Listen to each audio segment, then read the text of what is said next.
The X Zone Radio Show is heard on radio broadcast affiliates worldwide, including AM 580 CFRA in Ottawa, Ontario, Canada.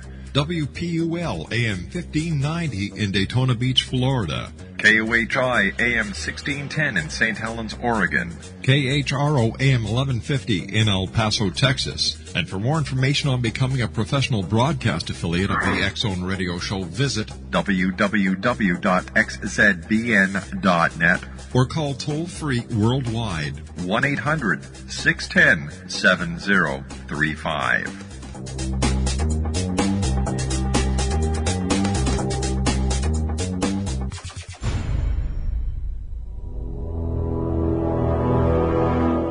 The X Zone radio and TV show is largely an opinion talk show. All opinions, comments, or statements of fact expressed by Rob McConnell's guests are strictly their own and are not to be construed as those of the X Zone radio and TV show or in any manner endorsed by Rob McConnell, REL-MAR McConnell Media Company, Talkstar Radio Network, its affiliated stations, or employees.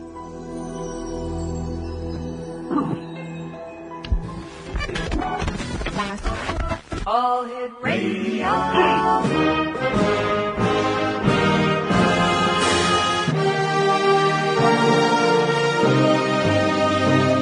Welcome to the X Zone, a place where fact is fiction and fiction is reality. Now, here's your host, Rob McConnell. I took my troubles down to Madame Rue.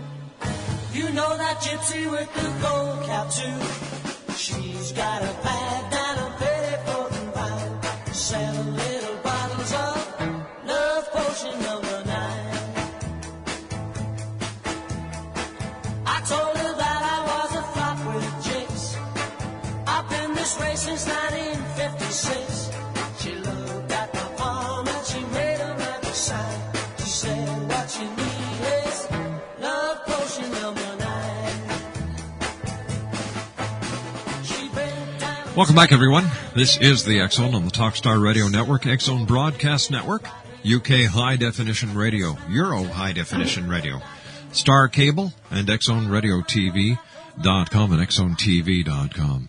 Our guest this hour is Ryan Van Cleaver, talking about Unplugged, my journey into the dark world of video game addiction. And Ryan, welcome to the X Zone. Hey, thanks, Rob. Thanks for having me today. Hey, it's great having you. Give us a little bit about yourself.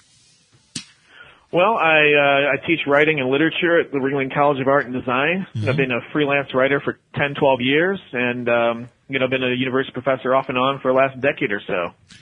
Tell me, what was your inspiration for writing your book? The inspiration for writing my book was that when I started to have real problems, I didn't know where to go. I looked for answers out there, and I didn't seem to find any in any medical professionals or in any books. And I realized there was a niche there, a real void, and a real need. And I wrote the book to help myself understand what goes on. That's kind of the way I work as a writer. I write to my way to understanding things. Mm-hmm. But also, too, I published it because I realized there's a lot of other people out there who needed some answers and some perspective. And that was what my book is designed to do, raise public awareness and get some good information out there to help people who are in crisis because of video games, but also the people around them in their lives to help understand the person who's got the problems a little bit better and figure out ways they can help them. How vast is video game addiction? It's becoming a global epidemic. We're a little slow here in the United States. Canada's a little further along in terms of understanding and kind of combating it. China and South Korea call this their number one public health issue. Both of them have government-funded counseling centers where people can go if they have issues or if they're on the path to addiction or if they're already there. China's already got a boot camp kind of series for people to kind of break away from it, get you into a real rigid, structured environment. South Korea is taking some huge steps. They've got, they're talking about instigating bans on night gaming because there's too many people playing for 24 hours and longer. So they'll shut down the gaming sites overnight. Wow. They're also banning certain games in their country because they're too addictive. They're also talking about modifying certain games so that you get less and less points for doing certain activities down to where you get 0 points for playing as a disincentive to play more. This is, today in the news, the big story was how addictive texting is beginning to be, and how schools are now taking Wi-Fi systems out of the school systems, so that kids cannot text because of the problems, not only that the kids are facing with the fact that they're texting instead of learning, but also because of the it seems illnesses that are being caused by the Wi-Fi systems throughout the school. Is there a connection, in your opinion, between video game addiction and texting addiction? I think there are some strong connections. I call myself a digital addiction recovery consultant. That's kind of the title I came up for myself. I talk to people regularly about video game addiction, but also, too, the other talk I give that's the most popular one at conferences is on social networking, of which texting, I think, is a subcomponent. Chat rooms, Facebook, Sure. all these different sorts of ways of connectivity. And I think that's really the common denominator with all of these. It's about hyper-connectedness, and it's about community that's developed via the social networks, the texting, as well as a lot of these games. And I think that's a lot of the strong component in all of these. And it really affects how kids see themselves. It affects how adults see themselves. And I think it affects how we operate. And also, I think it affects identity. Ryan, stand by. You and I have to take our commercial break. Exonation, Ryan Van Cleave is our special guest. www.ryangvancleave.com is his website. And we're talking about his book, Unplugged, My Journey into the Dark World of Video Game Addiction. This is the X Zone. I'm Rob McConnell. We'll be back in 2 minutes. Don't go away. I didn't know it.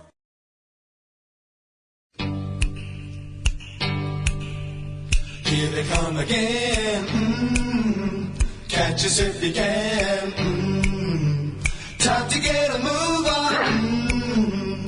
We were young with all of our might. Catch us if you can. Catch us if you can.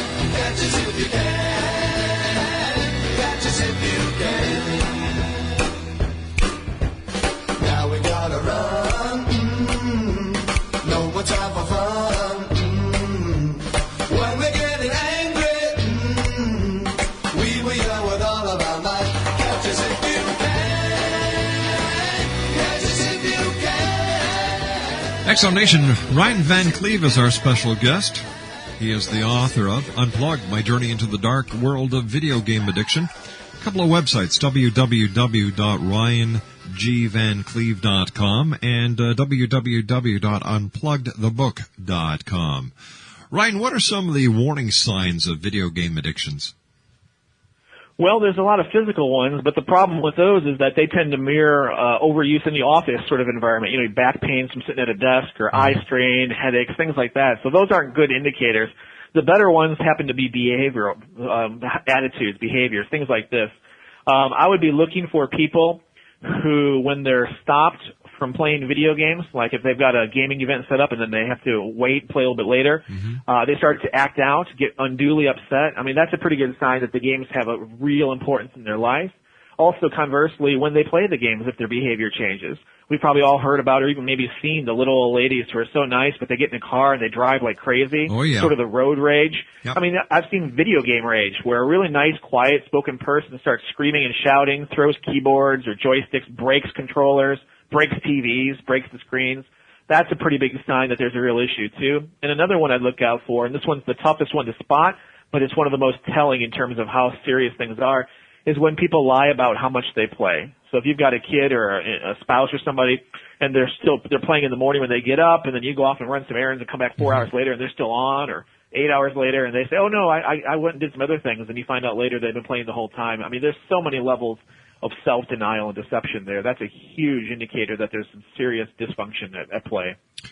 What was it that clued you into the fact that you had a problem? It's hard to pinpoint any one thing. I had lots of indicators that any regular, reasonable person would have noticed, but that's the problem with addiction. It operates in secret. It's usually a secret to other people, but even when it's not a secret to other people, it's almost always a secret to the addict themselves. I mean, we've all probably seen or heard about, at least in the movies or on TV, where you have somebody laying on the bathroom floor and they're usually half naked and they can't even get up, and they got an empty bottle of vodka next to them, and they keep saying, I don't have a problem, I don't have a problem. To them, in their mind, somehow they don't have a problem, and that's about the equivalent of how bad it was for me. My friends stopped hanging out with me. My parents stopped calling. They never came by anymore. My wife was, threatening to leave me with the kids. I had a good university job that went away. I mean, really everything in my life was falling apart and disappearing. And all those things, even cumulatively, wasn't really enough of an indicator. I still thought I had things pretty well under control and my life was working. It was finally around Christmas of 2007. We were living in Washington, D.C., and we'd gone back to Chicago, where my wife and I are from. We'd gone back to visit relatives, and we were coming back to D.C. It took about a day and a half of driving, and we took back roads, so we didn't have any kind of Wi-Fi or any type of connection or anything like this. And on that second day, I was thinking, I should pull over and get a Wi-Fi hotspot or, maybe get a hotel room for a couple of hours just so I can check in on my games and do some other stuff. And for the first time ever in my life, I kind of had an out-of-body experience where I sort of looked at myself and said, this really seems inappropriate. Why are you thinking this? But at the same time, I couldn't stop thinking that and wanting to do what seemed like really inappropriate. And so that probably got me started a little bit. And then a couple of days later, my wife and I had a pretty big blow up at New Year's Eve. This was again 2007. And I just got mad. She was saying, you got to stop playing that game. And I'm like, oh, well, shut up. I can spend my free time how I want. I'm not out hurting anybody. I'm not drinking. I'm not killing anybody. And, it just doesn't go anywhere. And so I got mad and walked out into the middle of the night in Washington, D.C. in the dark. It's kind of an ice storm. It's rainy. It's slick. I ended up walking out onto the Arlington Memorial Bridge and just standing there looking into the Potomac. And it's, the dark waters below. And I kept thinking, my life, it really is out of control. I don't even recognize this person that I become, and even more to the point, I don't even want to be this person. I should probably just jump in. And I started thinking, do I really mean that? And I started to realize how much really my life was out of control. And I realized the only way to ever stop it and get back into the person I wanted to be was to make drastic life choices that would be very difficult to make. And as a result of that, soon after, I canceled my World of Warcraft account. I erased the games off all my computers. I got rid of the discs, got rid of the manuals. I stopped hanging out or talking to the people who, were my gaming buddies. And, I eventually broke free of it. But, this is almost 3 years ago, and I still kind of fight some of those urges today. What is it about video games that make them so addictive? Well, there's a lot of elements to it, and some of the main ones is just, number one is the competitive spirit, me beating you. In a sports game, Madden football just came out 2011, me playing you. And of course, with this new level of connectivity we have with the, internet, Xbox Live, whether you're playing on your computer or a console, you can play with somebody in Egypt or Ottawa just as easy as someone sitting next to you at Starbucks or in your bedroom. So you have more and more people, and you want to beat them all. So there's that competitive streak. There's also the option to just explore, to see what's there. In games like World of Warcraft or EverQuest, there are these massive worlds where you can just kind of walk in one direction for hours. There's so much to see. There's music. There's sights. You kind of want to just see what's there. Some people want to master the game, be the best player. That's a pretty tough thing, almost impossible to achieve. So there's that impulse.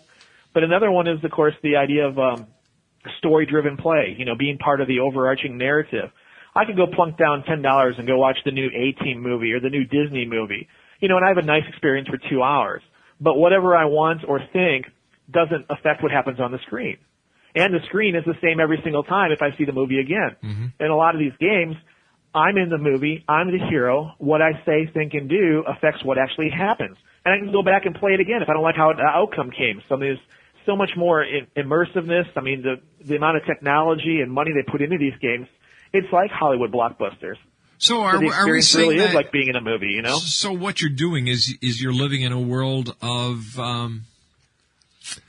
digital reality. Yeah, that's getting to be more and more like that. The idea of virtual reality. Right. And for a lot of people, and this is the danger, one of the dangers anyways, the experience they're having in these virtual environments feels more rewarding than the real life does. And you can see why a lot of real life is full of disappointment.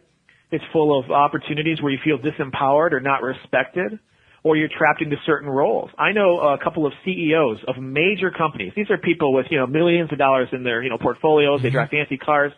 They can never stop being that person. Everybody treats them that way. But if they play a video game and they make up an anonymous name, an anonymous character, they can be the quiet, weak person in the party, or they can have different kind of identities. So for some people, games are very rewarding in a lot of ways. And the danger, though, is when those games feel like they're more rewarding than real life, and people choose that over real life. And that's where you really start to run into some issues. We've heard of these games where you can actually live a virtual life, marry a virtual wife who is actually another person in another part of the world. And is this all part of the new electronic video gaming, artificial world that people are immersing themselves into because of all the stress and all the expectations in the real world? I think it's connected. Here in the States, we're having so many economy problems. We have unemployment. We have people with so much free time, and they're depressed and unhappy. And, they play some of these games, and they have lives and experiences and adventures that they could never have in real life. And another thing about the virtual existence that's so appealing for a lot of people is it's just so much clearer. The good guys tend to wear white hats. The bad guys tend to wear black hats. When you do something right, you're usually rewarded in the games. In real life, that often isn't the case, or it doesn't feel like the case. So you have a lot more power. You have a lot more, options. So it's also the instant gratification that is the lure. That's exactly right, too. Yes, you get instant gratification. And also, too, there's this idea of connectedness and belonging, because a lot of games you have guilds or groups or leagues. People expect you there. When you do good, they thank you. You're appreciated. So you feel like you really belong to something. And a lot of us are kind of part of a faceless corporation, or, we do so many different kinds of things that we just don't feel like we actually belong so much. And the games provide that sense of community. But this isn't reality. This is all make-believe. I hear you, but for a lot of people, though, it's very persuasive. It's easier. A lot of us are kind of lazy. We want an easier feeling of these things. And another thing is, too, to kind of, I guess, put a point on something really important here is this. It's that if you are older, if you're in your late 30s or mid-30s or older, like me, you remember a time before we had home computers or before we had the home console video games. Sure. There's like the real world, which we live in, and then there's that world which came about in the 70s. Mm-hmm. And to us, they're so different. Now, here's one of the biggest problems. If you're under 30, you grew up with those things as part of your life. It's so much a part of your life, in fact, that you don't even tend to see the technology anymore.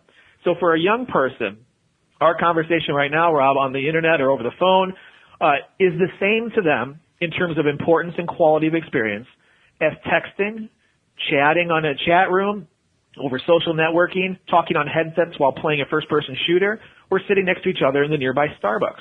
To them, there's almost no difference. So when a mom comes downstairs and says, "Hey, Jimmy, go play with your friends. Get out of this house," he takes his headset off and says, "I am playing with my friends." And to him, he means it. But he's and to not. her, But she doesn't understand. But he's not getting out of the house. He's not experiencing real life. He's living in a world of make-believe. And how does this affect little Jimmy when he gets out into the real world, where you just can't get onto your Game Boy, or you can't hook up to your video game, or get a log onto your computer and have a real life? He's still going to have to pay his bills. He's still going to have to pay his mortgage. What are we teaching our kids? To live in a world of fantasy and everything's going to be hunky-dory? It's like, let's get Barney out there to sing "I Love You, I Love Me." Well, I'm with you. That's part of what my public awareness is making sure that parents in particular try to set better role models, but also, too, are aware of what their kids are doing. But again, remember, too, this is not just an issue for kids. Mm-hmm. The average gamer is 35 and has been gaming for 12 years. So this is an issue for spouses and adults, too. And they're still choosing these virtual worlds as well. So it's a real issue, and it's the sort of thing that we need to be paying attention to, because the stakes are pretty high. Because when you start to get your life that out of balance, focused on a virtual existence versus a real one, if the same thing happened to you, most likely that happened to me. Well, what's the difference? What's the difference between a person picking up a bottle, putting down pills, shooting up, and or using virtual reality as an escape from reality? In my books, there's none. In my book, there's not a lot of difference either. I get a lot of complaints, particularly online, where people say my experience is invalid and, I couldn't even have had withdrawal symptoms because I wasn't taking a substance. But just tell that to a gambling addict. Exactly. They're not taking a substance either, but boy, they have withdrawals, and we all know how dangerous that is. It's such a dangerous thing, in fact, that when you see a commercial for Harrah's or Las Vegas casinos, they always end it with an 800 number on Gamblers Anonymous. I mean, there's an awareness of how destructive those are. Ryan, stand by. You and I have to take our news break at the bottom of the hour. X-Zone Nation, Ryan Van Cleave is our special guest. Unpluggedthebook.com. We'll be back on the other side of this break with the news. Don't go away. When we're getting angry, we will yell with all of our might. Catch us if you can. Catch us if you can.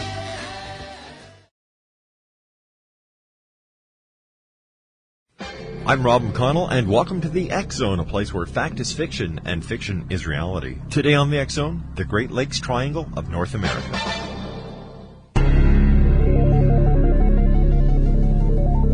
Found in in the heartland of North America, these landlocked yet connected lakes, which eventually empty into the Atlantic Ocean, have become the scene of more mysteries involving ships, aircraft, people, UFO, ghosts, and phantom ships than the Bermuda Triangle. 1/16th the size of the Bermuda Triangle, Lady John Graves Simcoe was the first European to chronicle the strange orbs of light that have been seen above and below the waters of Lake Ontario. First Canadians tell of great cities which surrounded the Great Lakes where men flew without wings. The Great Lakes Triangle of North America, one of the world's greatest mysteries, right in our own backyard. You're listening to the X-Zone Radio Show, live and around the world on the Talkstar Radio Network, X-Zone Broadcast Network, UK High Definition Radio, Euro High Definition Radio, and Star Cable. Our toll-free telephone number worldwide is 1-800-610-7035. Our email address, xzone@xzoneradiotv.com. On MSN Messenger, xzoneradiotv@hotmail.com. And our website, www.xzoneradiotv.com.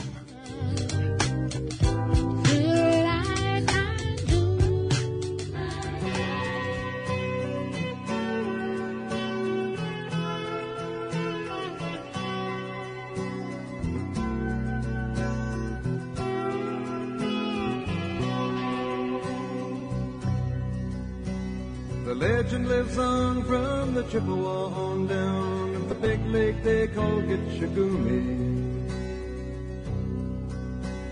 The lake, it is said, never gives up her dead when the skies of November turn gloomy. With a load of iron ore, 26,000 tons more than the Edmund Fitzgerald weighed empty. That good ship and true was a bone to be chewed when the gales of November came early. The ship was the pride of the American side, coming back from some mill in Wisconsin. Exonation, Ryan Van Cleave is our special guest this hour. We're talking about Ryan's book entitled Unplugged, My Journey into the Dark World of Video Game Addiction. A couple of websites, www.ryangvancleave.com, that's RYANGVANCLEAVE.com, and unpluggedthebook.com. Ryan, before we went to the commercial break, we were talking about some of the addictions and how people find themselves addicted and why they get addicted to video games. So tell me, as a how can we call you, a video game addiction counselor, how do you break the addiction? And how do you get somebody to really realize that they are addicted and that it's ruining their lives? Well, there's a couple of things that can be done. One is that when people are playing, oftentimes they get into sort of a time warp of sorts, where if you're really into a game, you might blink and look up and it's like 8 hours later. It happened to me tons of times where I'd miss meals, I'd miss all sorts of things, and I didn't even realize it because you get so wrapped up and intensely into the games. So as a result, I think our perspective of how much time we're putting into it is skewed. So one thing that can happen is if you can get somebody to agree to create what I call a digital diary. Just jot down hour by hour for a couple of days or a week if they'll do it, what they did on their, in the digital world of technology, with gaming. And a lot of times if they go back and look at that, if they kept an honest journal, they'll be shocked by how much time they've actually put in. I mean, my wife did this to me. She kept track. I didn't. I thought I had 15 hours 1 week, and she said it was like 47. It's just wildly off. So that's one thing that can kind of shock somebody into an awareness of how much time they're putting in on it.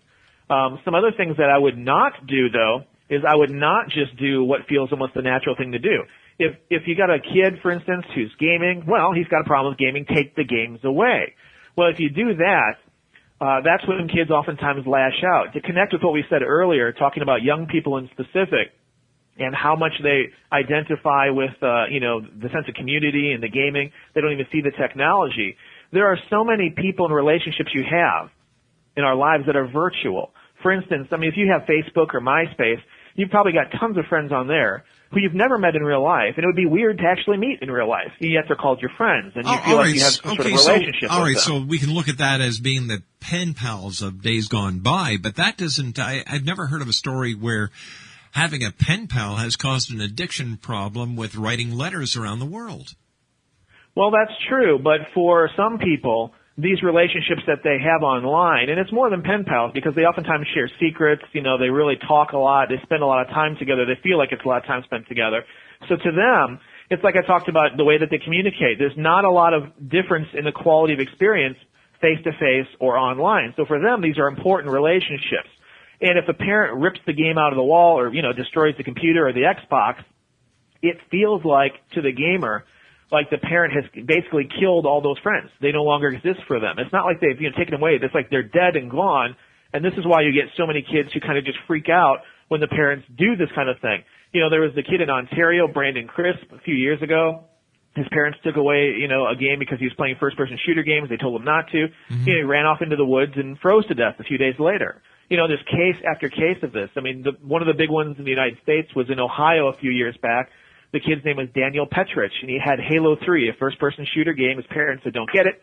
He bought it, and his parents found it. They took it away, and he went to his parents' bedroom, and he found his dad's gun, and he came out and said, Mom, Dad, close your eyes. I have a surprise. And he commenced to shoot them both in the head. I mean, there's story after story of this where people overreact. Well, wait a sec. Hold on here. Sure. Here's this kid. He's got a shooter game. There's a gun in the house.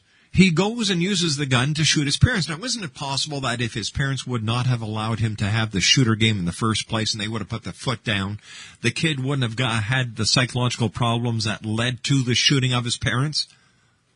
That's entirely possible. Do these people have mental issues? Do the video games bring the worst out in people? And if this is the case, why aren't they taken off the shelf?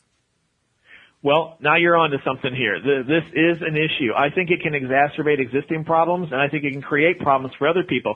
And again, it's not just with kids. I mean, there's a story a month or two ago from South Korea where an adult couple had an infant child, and it died of malnutrition because the adult parents, and here's the real ironic part, were playing one of those life stimulation games where they were caring for a virtual infant in a virtual environment to the point that they didn't feed their own infant and it died.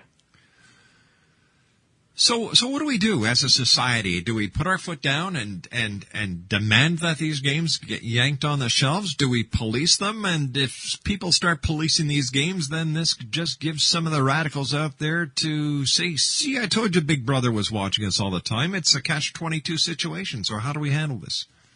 It is a tricky thing. I mean, for me, what I do is I try to raise awareness. I talk a lot to medical professionals. I go around the country about once a month, and I talk to different groups of therapists, and I try to help them understand how they can better help some of these people because, again, though it looks like substance abuse issues, it parallels it or is analogous to it, it's not the same because there's a sense of community, there's a technological component, there's other things that play here, so you can't handle a video game addiction problem the same way you can handle a drug problem or a sex addiction problem. So how do you handle it? So how is it handled? It's the community. That's one of the biggest senses, is that there's the sense of belonging. A lot of those other acts are private acts and they're solo acts. So if you understand that there's a sense of community in place, it's really imperative that you have a specific support system in place, which I didn't have when I got away from my gaming, and that made it about as hard as possible. It's absolutely the worst way I would ever recommend for someone to break away from a video game addiction is to go it alone and have no one around you to help you out. I mean, that's like the recipe for almost surefire disaster. I mean, I was lucky to make my way through it, but for a lot of people, I think that if we have just a heightened sense of public awareness and better awareness of what some of the warning signs are, we might be able to have some important conversations with people in crisis before they get to a real or metaphorical bridge. And that's really what some of the impulse is for what I do these days. Is technology in all actuality working against us? Is technology making us weaker people? Is technology causing more psychological problems than we have ever thought possible? I think that that's a real possibility. It's hard to say. We're doing more studies on it now than ever before. You have people like President Obama speaking to the American Medical Association a year ago where he says video games are real problems in our lives. And he was talking primarily about it being sedentary, a lot of sitting around and health issues. But I think we have a lot of behavioral connections. And recently, too, just this week, it's making headline news all over the United States anyways. There's a man from Hawaii who's suing a video game manufacturer from Korea for gross negligence, and a U.S. federal court, a federal judge, is allowing he threw out a lot of the case, but not the gross negligence part, meaning that the company made this game and put it out for sale, knowing that it had potentially dangerous elements and didn't give people proper warning on it. And so the guy's seeking monetary damages, and he's going after them, and the suit's going forward. I've got a big problem with games that actually reward you for killing people, breaking the law, and half of the stupidity that these video games actually promote. I'm with you on that. I think there's a lot of games like Grand Theft Auto where, you beat up hookers, or you steal cars, or run down pedestrians, or shoot cops. I'm not sure that's good behavior. It's kind of the same thing that we had with TV, 10 and 20 years ago, where people were worried about, even though it's just watching TV, you're not actually doing it. Maybe it's important to note that most kids see 10,000 simulated deaths before they're 18 on TV, and things like that. I mean, that conversation's kind of gone away, but we're picking it up again with video games because it's not just passive experience of watching it.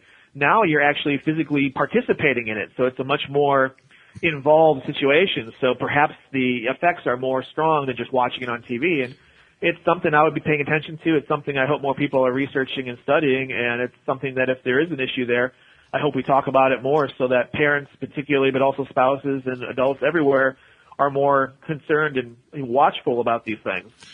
Are there any studies out there that show how many people who are addicted to video games and computer games actually have a problem when it comes to separating their video life from the world of reality when they're out there in the public? I have not seen a study that's got numbers for something like that. I mean, I've certainly seen studies that have numbers of how many people have issues with video games, but you're talking about people who are having problems differentiating reality from, the virtual existence and blurring the two together. And I would think it wouldn't be that high, but then again, I can't say for certain. That's just, anecdotal from the people I've run across, just my own guess there. How long does it take for you as a video gaming addiction counselor to break somebody of their addiction? It depends how far involved they are with it. I mean, there are some people who have become morbidly obese, and have no other outlet for anything other than the gaming. And they game basically 24 hours a day from the moment they get up to the moment they go to sleep. For people like that, you're talking intervention. You need an actual intervention specialist, and you need to get them in something like a wilderness program where you completely remove them from any sort of electronic connection or technology, period. And then you get them off into a different environment where they can reaffirm some of the values and some of the activities that most people enjoy, like teamwork, healthy behaviors, exercise, and really kind of re-coach them on how to live their life more effectively and healthily. And something like that can take months in some cases, the same way that you see, A-list actresses and people like that sometimes go to the Betty Ford clinic for pill addiction or something, and sometimes they're gone 60, 90 days. And, for some people, it'll take something like that. For others, but they're just on the path, sometimes, with some proper coaching, the way that we have life coaching now, if we just have some sort of behavior coaching and proper support, perhaps we can, keep them in their environment and get them back on track within a few weeks, in their own world without removing them from it. Tell me, the social networking that's out there, MySpace, Facebook, Twitter, and the others, seems that the younger kids today are just getting right into it. And are we going to see the same thing with the kids as we're seeing with the adults when it comes to video gaming, when it comes to social networking? I do think so. I think that one of the things that kids are always going to do is look for places where the adults are not. And there's so many adults now in the video game world that the kids are moving to other environments, and they're starting to take over Facebook in particular there. And you're starting to see a lot more of those social networking games are more geared towards kids than for others. Farmville maybe not so much so, but I mean, even a game like Farmville, 42 million people play that every day. So a lot of the gaming that occurs isn't on your Xbox, your PlayStation, or even your home computer so much. Well, I guess it is on your home computer, but it's within the context of the social networking. You're not buying a game at the store. You're finding it there on those sites for Mafia Wars and things like that. When you go out and do your lectures and you talk about social networking, what are some of the key points that you try and get across to your audience? Well, I think that a lot of what I get across is this idea that it's a new thing for us. We haven't studied it. We haven't, really understood it very well yet. And I think that there's a lot of behaviors that we engage in these forums that we would never do in real life. and it's incredibly unsafe for a person who's not being aware. There's a lot of predators. There's a lot of cyberbullying going on. I mean, they're doing studies now, in the States anyways, in California and other places, where over 50% of kids under 18 have experienced cyberbullying. I mean, that's pretty scary stuff. You know, that's half of the people. So you get that an awful lot. So if you don't quite know what you're doing, or if you're, you know, if you're just not paying attention, really bad things can happen to you, much more so online, because we have this feeling of anonymity. So you can do things without repercussion online that you would never do face to face. So I think a lot of times people kind of use that as an outlet for their bad behaviors. And so there's a lot of that goes on in the online gaming, but also in the social networking environments there, where it's called flaming somebody, you know, where you basically try to destroy them. You know, it's some pretty scary stuff.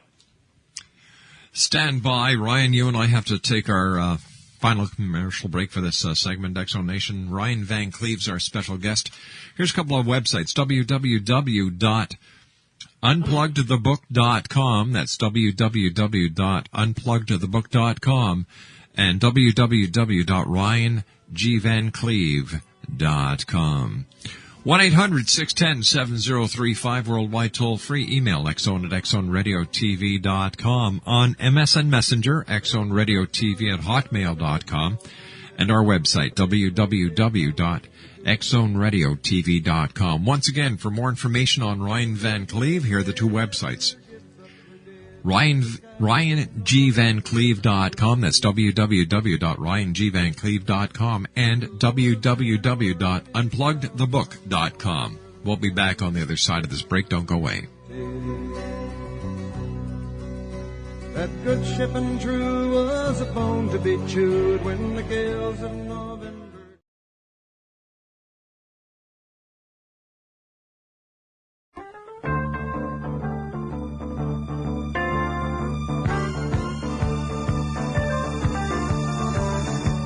Shouting all about love.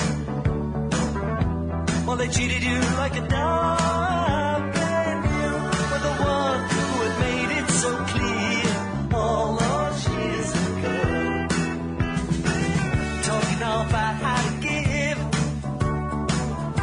they don't act with much honesty, but you put the weight to the truth when you say all you need is love.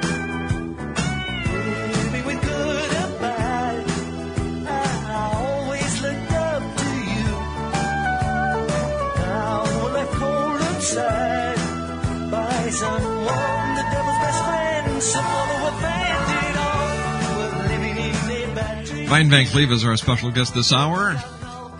Ryan is the author of Unplugged, My Journey into the Dark World of Video Game Addictions. His website, www.unpluggedthebook.com, and RyanGVanCleave.com. Ryan, do you have any statistics to share with us? Well, sure. I mean, there was a study just not so long ago this year in Great Britain where one of the major newspapers there interviewed a couple thousand British men, and they determined that 1/3 of them would prefer to play video games than to have sex with their spouses or partners. Now, if you make it a new video game, one they've not played before, it goes up to 75% would choose the video game. So again, it's starting to show some of the pull that this has with the different age groups. In 2007, here in the States, the American Medical Association did a study where they determined over 5 million American kids, ages 8 to 18, would meet a clinical definition for video game addiction. You know, and these are some numbers that are staggering. And then here's the other thing, too. It's not just those age groups. If you look at people who are, older, they're gaming more than ever. Back in 1999, you only had 9% of people 50 and older gaming. Now, it's almost 30%. I don't know. Video game on one hand, making love to my wife on the other side. All right, get rid of the video game, honey. I'm coming home. Are there any physiological illnesses that have been attributed to video gaming? Well, we're trying to do more studies these days. There's a woman in Oxford, a neurobiologist, who's checking into some of the connections between sort of the fragmented ways that we communicate with texting, email, and also with video games, and how they operate and their relationship with ADD and ADHD, the way that we sort of have a disjointed way to perceive the world. She thinks there's a strong correlation there, and she's working to prove it now. So that's a pretty strong, component that may be in play. Also, too, I do think there's a real strong thing between health and how much one games, because if you're really into gaming, you don't have time to, go work out. So you eat quick food, you drink a lot of energy drinks, and that's just not very good for your health either. I wonder what would happen if the poles shifted. No hydro, no power. The grids are down. How would this affect those who are addicted to video games? Wow, I don't know. They would be in chaos for a while, I mean, if World of Warcraft's one of the big games out there, 12 million people play it, it goes down every Tuesday morning for updates, and sometimes it's an hour, and sometimes it's for multiple hours. And if it's on for multiple hours, if people are offline, a lot of them are freaking out. They go into chat rooms, they go into message boards, and they just talk about it, and they just count down the minutes, and they get angry if it's later, if they change the hours from 2 o'clock. Oh no, now it's 3 because we had a problem. People start getting so mad. They are so connected to this. It's a real issue. I think there is something drastically wrong with the world. I worry about it. That's what we're talking about, trying to make people understand that we might be able to do something now before we have more people in crisis. Hey, Ryan, let our listeners know where they can get a copy of your book. Well, you can get it in most actual brick-and-mortar bookstores in Canada and the United States. You can also get it online awfully easily. Amazon.com, both the CA and the American one. You can get it at BN.com. You can buy it at my website, UnpluggedTheBook.com. And that's a good place to go, too. I put links, I put videos up. As new information and studies come out, I try to post it there. So there's lots of good resources, and it's all free. I also have a contact page. So if you have a question or follow-up or clarification, you can zip me a note. I get a lot of emails, but I'll get to them eventually. Thanks a lot, Ryan. Really great talking to you. Continued success. Ryan Van Cleave has been my guest this hour. UnpluggedTheBook.com. I'll be back on the other side of this commercial break with the news. Don't go away.